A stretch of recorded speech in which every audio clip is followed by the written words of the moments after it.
mine. I love this. You're great. We're gonna have a blooper. Yeah, blooper I know reel. we should.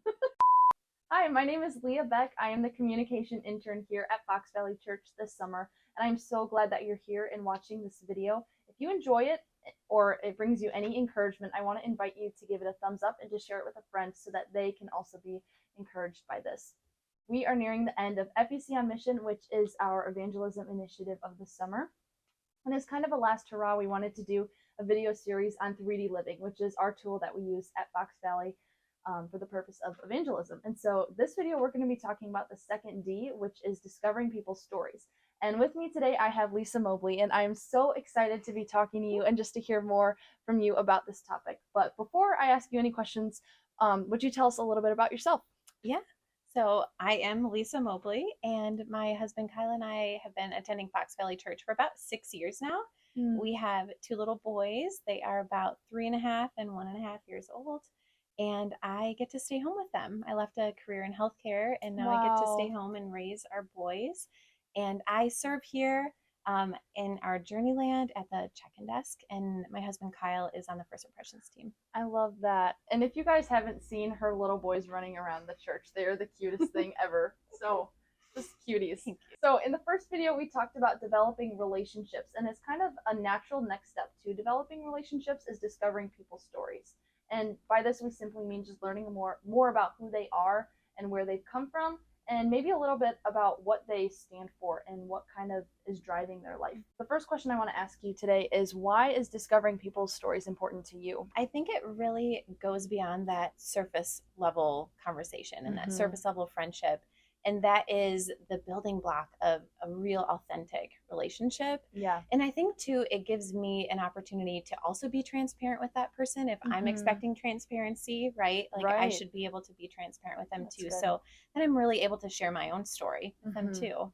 Oh, that's really good. And it's hard to be transparent, but when we're that way, I think it's easier for other people to be that way as well, and to kind of match the energy. Sounds weird, but in a way match their energy with that.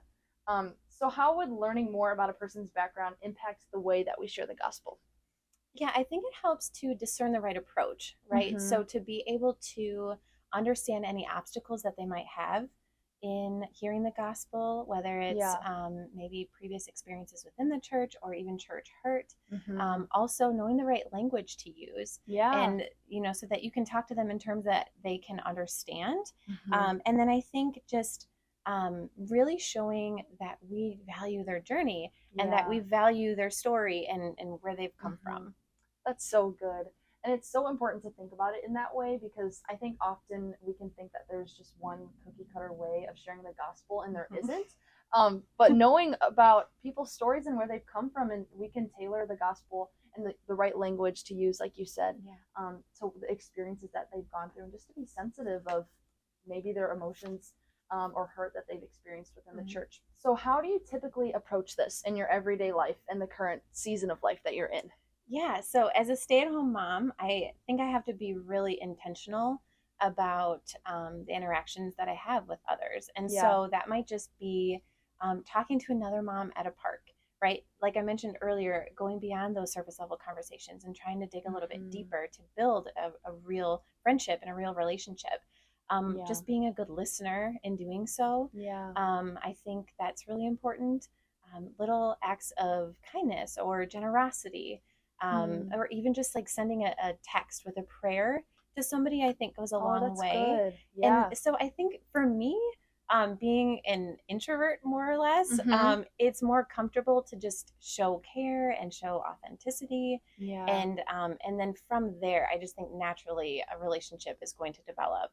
And that's just, that's how it works a little bit more for me. That's so good. And everything you said is sharing the love of Christ. And when we're doing that, I think that can draw people into a relationship and just showing them genuine care. I met some people last semester that they just had a horrible view of the church and of Christianity, and everyone they had met was just rude and hurtful.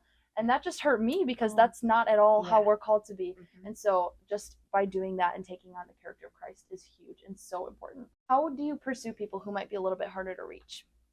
Yeah, that's a good one, Leah. I think that's a big challenge, right? And that can really discourage us from approaching those people or having those deeper conversations. So I think first and foremost, it is the reliance on God in this Mhm. situation. And Mhm. for me, it's giving it to the Lord, asking Him to lead me in these conversations, Yeah. and really challenging me to stop trying to muscle through it. Mhm. Because when I do that, I tend to be discouraged because the Mhm. conversation is not going to go usually how I want it to go. Right. So if I'm able to step into that and really ask God, ask the Holy Spirit to speak through me, I think that Mhm. is just, it's just such a better approach. And Yeah. then two, I think to be able to continue the conversation by asking good questions. Yeah. And so a good question might be, how does faith or spirituality play a role in your life? Or how do you um, make decisions based off of your Mhm. spirituality?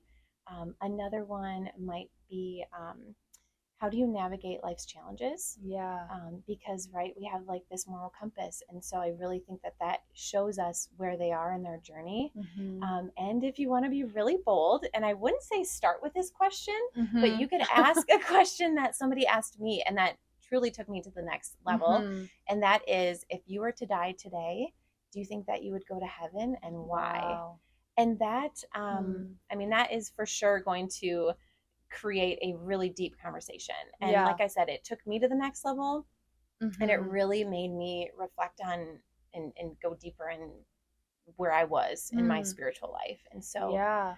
yeah, those might be a good place to start. Yes, that's so good. And those are great questions to ask. And even if in the conversation you don't see any like click in their mind, Yeah. it's getting their gears turning, Yeah, which is planting so that important. seed. Yes, Yeah. planting the Mhm. seed, which is so good and so important. And I think the overall theme that we see here is that it's a lot simpler than we make it. Just simply loving on others and showing them that we genuinely want to know who they are and just to care for them. And we're not trying to shove the Bible down their throats or anything. Yeah. Just caring for them in little ways is so important. Thank you so much for watching this video. We hope that this encouraged you and can give you just some ideas as how you can continue getting to know people and discovering their stories and who they are.